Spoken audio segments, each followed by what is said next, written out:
Next up, we have Ms. Pallavi Malviya, Regional Director, Sales, Southeast Asia at Dow Jones.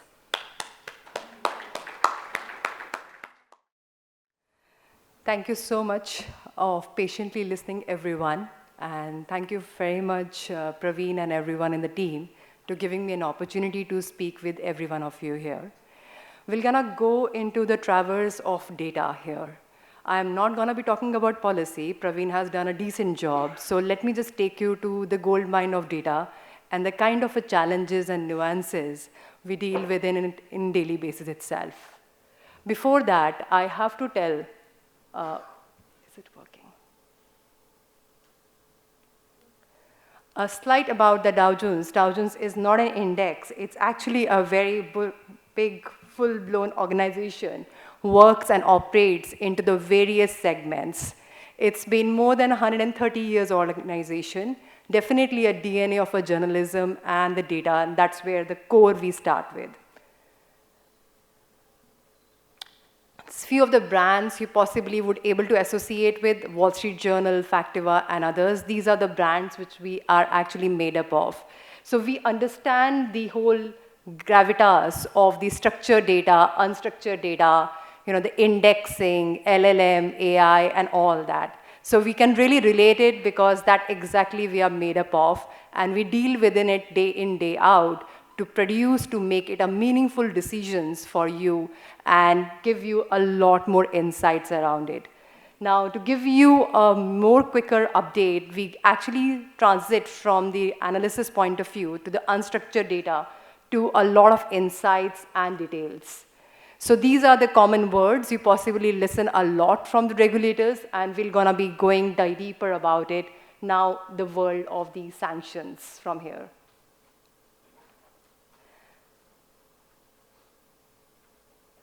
Who creates a sanctions requirement? I thought of taking a step back before we get into more details.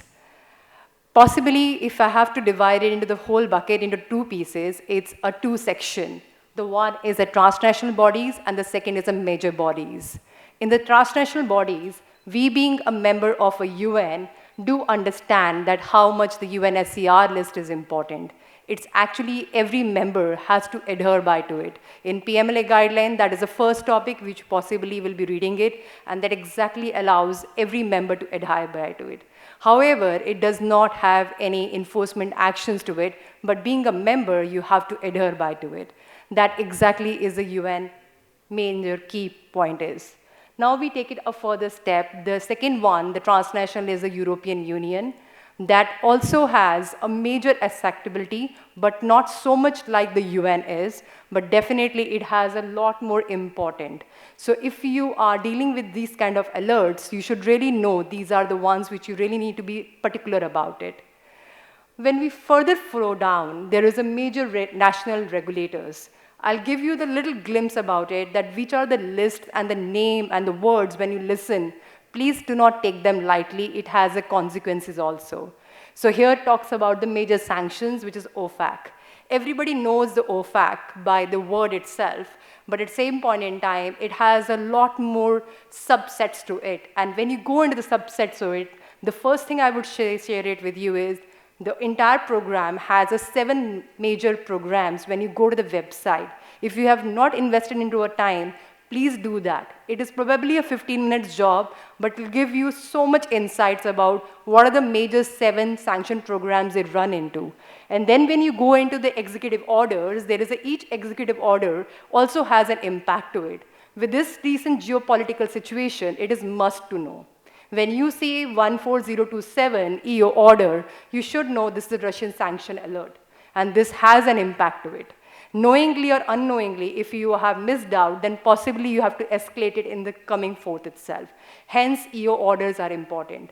So when Praveen say that there is an alert comes, you possibly should see that, is it a sanction alert? And if it is sanction alert, what type of EO order is talking about? Then you further neck down, even it has a very beautiful FAQ document, pretty transparently maintained. It does have the enforcement action. I will be talking about that also slightly late. The second one, which is more towards an export and import side of it, is BIS. So possibly 2019, when there was quite a geopolitical conversation between the Trump and Jinping, if you can recall, there was a collection of events were happening related to ZTE. There was a very large company. They were not sanctioning. It was controlled by the export-import point of view. So there is two parts of controlling the element. One is a sanction, another is an export and import control. So if you are into the trade finance side and looking into the section, then this source is very, very important, equal like OFAC is. So they can really impose those restrictions. And you possibly have to receive those kind of a license to operate further in it. Then it comes the OFSI. So OFSI, till 2017, never imposed any penalty. 2017, they declared that they can impose penalty, and they did so in the two small events. They are looking into this matter further, so hence OFSI has also got a teeth like OFAC, but not utilizing it equal level like the OFAC has been doing it for a while. It does have the, the acts and everything has been exist. Now these two are equally important if you are operating those funds or the investors are from there. So the Canada and Australia, Austrac also has a very comprehensive plan, and so does the Canada is. So if you have a direct funds investors or the LLPs are investing from via that, be careful about it, because they expect you when they sign a document that you are complying with these all programs itself. So this is exactly the major bodies you should be aware about it. There are close to be like 900 lists we maintain, which is close to be like 69 jurisdictions, I have learned it, are the ones who are disclosed it, indirect sanctions or direct sanctions, but these are the largely major bodies which we should be really aware about it, other than the PMLA. We being a domestic fund, it is a must to have. Other than the must to have, these are the second must to have as well, because one or the other, if we are dealing with the dollar or we are dealing with the Aus dollar, these all are linked to us. So that is why it's important. Now I go into the further one. See, this is a gem off. So if you have a Japan integration, then also it's very important. Otherwise, the other bodies are more engaging point.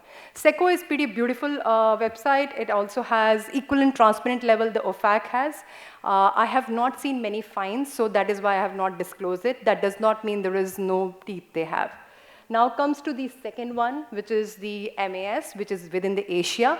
MAS is very strict. We have seen in 1MDB time, the fines are not only form of the monetary, it closes the branches also. So the Falcon Bank, if you can recall, is the one of the implication, right?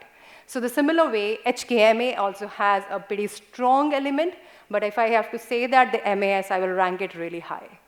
And even their practices, they disclose it in their website. They do give a lot of beautiful guidance document, like the OFAC has a corporate communication, corporate governance, the guidance document. The similar way is the MAS is. Now, focus on the sanctions.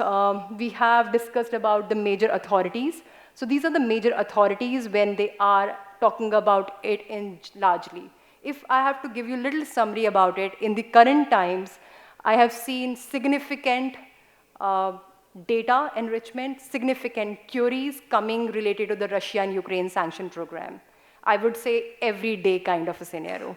Now, the second part which has been responded is in the scale and the coordination. Dow Jones as an organization has such a big scale and understand the gravitas of it, had really act upon it very fast. The organization like a KFIN, who is actually doing the technology part, we are looking after that. From the back end, the data should go equivalent level of compliant when you're using it. So that is a kind of the magic you see it in the back end. The other part, which is the newly sanctioned subjects. Those are newly sanctioned subjects sometimes create a really very strong element for you to know why it is appearing there. And then you really can get to know about all those details from the data sets itself. Now, these all we audit, we go through. This is like a quality and process. I thought of bringing the data the way it is growing. So the number of, these are the number of profiles each year has been added or deleted or has been removed. If you see in 2022, no-brainer is the highest. And we can further see that as the geopolitical conditions will increase, there is a possibility of a further higher number of sanction imposed on the individual or entities will increase. That means there is a more number of alerts to you to know about it, and if it has not been done as the integration of the program then also is a big alert for you.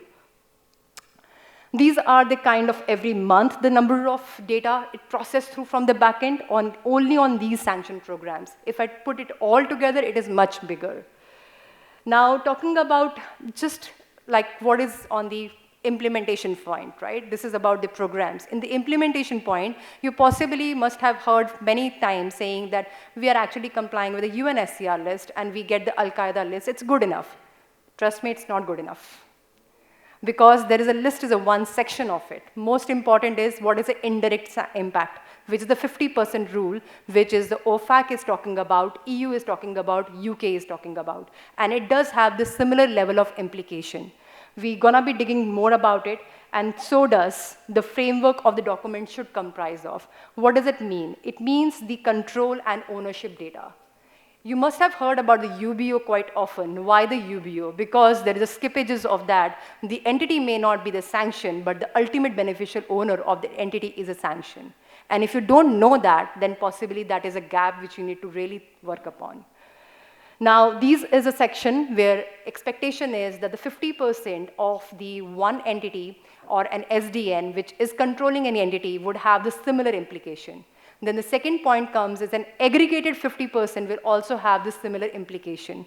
Either you work yourself, which is very tough, be very honest to you, it is so many entities, but if it is not, then this kind of a data is very important when you are performing the screenings of the individuals and entities, and now I would say we have even added the instruments because it's going further on the instruments level as well. So this is a kind of a impact. What we have to do under this, we have to identify who is a person in the upper management and the board is also sanctioned. We have to also identify that what is the control of this person is from this particular entities are. And then we have to highlight that at a jurisdiction level, who are comprehensively sanctioned jurisdiction, how many state control entities they control on. And when I pull this all data and I put it into the graph, I see it. This is a spread. If we say that we are not dealing with Iran, sorry, that's not the case. This is a spread which we are working with, that the sanction controlled entities are all across the globe. There is hardly any geography which is left out. Hence, it's very important to know what is the indirect sanctions screening you are performing about and what are the implications. This is the graph for you to know that this lighter blue color of the line is only showing the SDNs, and the darker blue color line is actually the entities which is owned by the SDNs, which is not available in any of the lists. So when you say the Al-Qaeda list is integrated or the UNSCR integrated, possibly that is not a fully compliant. So you really need to have these all subjects. You need to know those entities, either you know their UBOs and then perform it, or rely upon such kind of a data sets. I thought of putting some more data facts for you. Within this last 27 months, there are 10,500 entities we have added because of the Russia-Ukraine sanction program, just in last 27 months. So you can imagine the kind of a work which we are going through in the geopolitical condition, and it is happening it across. Further to this, I thought of now moving a little bit on the best practices side. So in the best practices framework point, when I look at it, I thought of dividing into two parts. What are the 5 essential things which we have to do? It's kind of similar like an AML, but more important are the best practices across the globe. The second is what are the root causes I have observed when we have looked into the enforcements implied. So the first one is the management commitment. Top of the tone is very important. If it is not there, then it's very, very difficult to do any major change, and it is expected to do that. The second is a risk assessment. The third is about the internal controls. And fourth is you are talking about the testing and auditing, which is, I think Praveen has discussed significantly. And then the training. Training is must to conduct periodically, systematically, and focusedly by the role also. Because some of the roles are actually give you more exposure of the risk. So the role-based training is equally important. General training can be one section of it, but the role-based training or with some examples will give you much more access of an information. Now we'll take a step back. This is the data which I have collected based on the last 5 to 6 years of the enforcement actions has happened. The root causes are basically that either the organization did not have the formal sanction compliance program. They possibly had it in a very short format itself, but not the proper channel point. The second is a misinterpretation.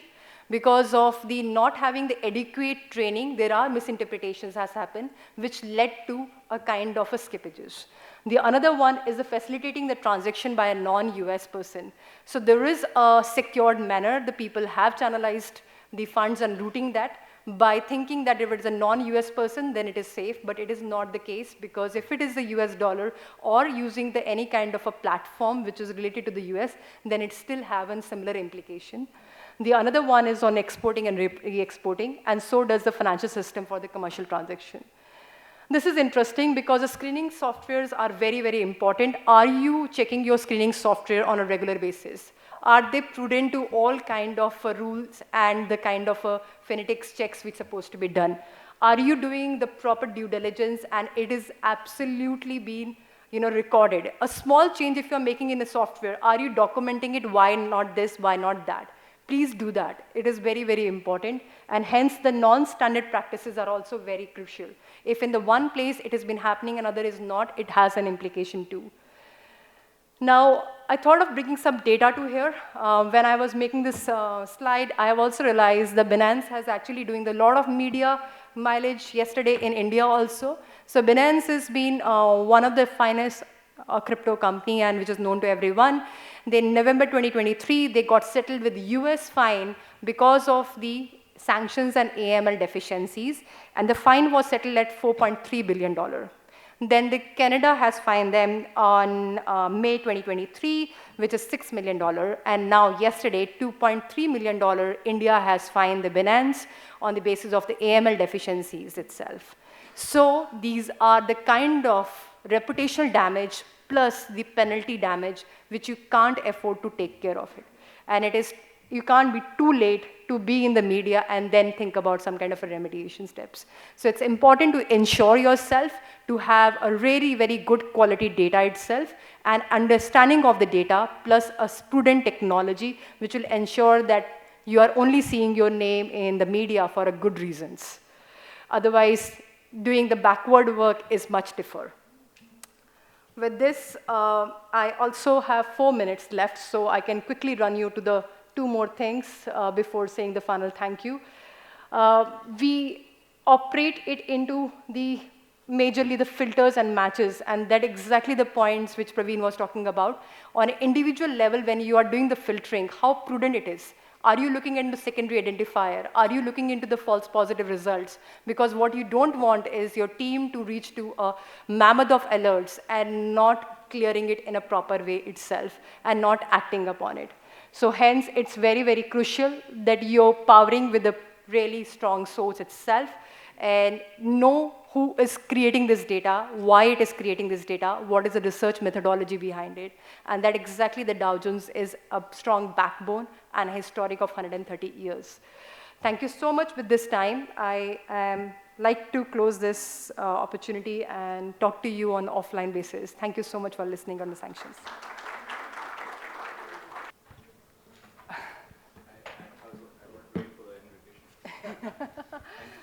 That's called Friday feeling. Thank you so much. Can we also have Praveen on stage, please? Praveen Chakran.